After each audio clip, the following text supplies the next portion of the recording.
Hi everyone, I'm Grahtles and welcome to my channel.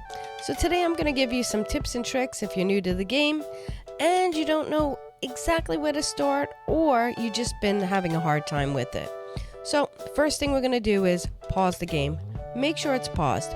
We start off with $70,000 in the bank and that's it. It starts ticking away really quickly. You start paying maintenance on everything you put down. So if your game is running, well, you pretty much are screwed. So make sure you pause the game, and you pause it right down here.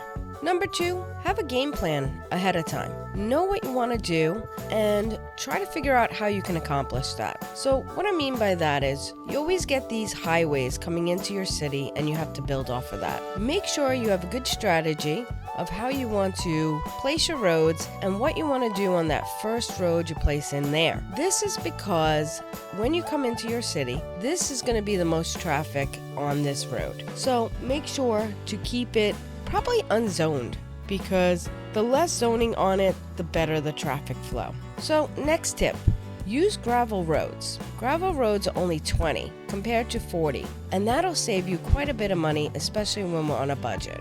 Tip number 4, grids. Grids are so easy to maintain, easy to upgrade, and easy to zone on. You get the most out of your zoning, especially when you're new to the game. It does keep things quite simple. Number 5, electric. Use a coal power plant. It may be a big expense at first, but it'll last you a lot longer than a windmill. And the windmills, yeah, it depends on the wind and how much power they will produce. Water. We have our outtake and our intake. Let's go ahead and take a look at our arrows. So as you can see, we have the intake here and we have an outtake. Intake is drinking water, outtake is sewage. These arrows show you which direction the water flows. We never want our sewer before our drinking water. So sewer would go down here, fresh drinking water would go up here, and they get connected with this pipe. Water pipes, they don't have to be under the roads. You want to make sure that you're getting the most coverage for the least amount of money. So my suggestion is come across, come down by 460, and that gives you full coverage with little waste. Tip number 8, make sure your water pipes are all connected to your inlet and your outlet.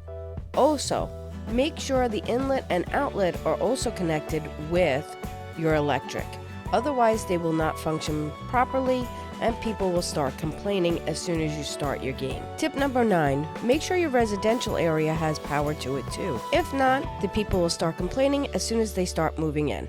10. If you use the 9 tips I've already told you, then you should have a nice amount of money left in the bank and you want to keep it small. If something goes wrong, you want to have extra money in the bank that you could fix it before you go bankrupt. 11. Let's do one more thing before we start the game. Let's go into our economy, turn down this budget to 50% because we don't need it at 100%. We have plenty of water, plenty of electric. This is a daytime and nighttime cycle. I'm not having it on nighttime cycle, so we should be fine just turning down our daytime cycle. Tip number 12, don't forget to zone in, put that game on 3 speed, and hit that start button. And most of all, have fun. This is one of the most fun, creative games that I've ever played in my life. I'm addicted to it, I love it, and I hope you do too. So this should successfully get you to milestone number 1. And if you'd like to see more tips and tricks, especially from milestone 1 to 2, 2 to 3, 3 to 4, and you found this video useful, subscribe, like, comment, share,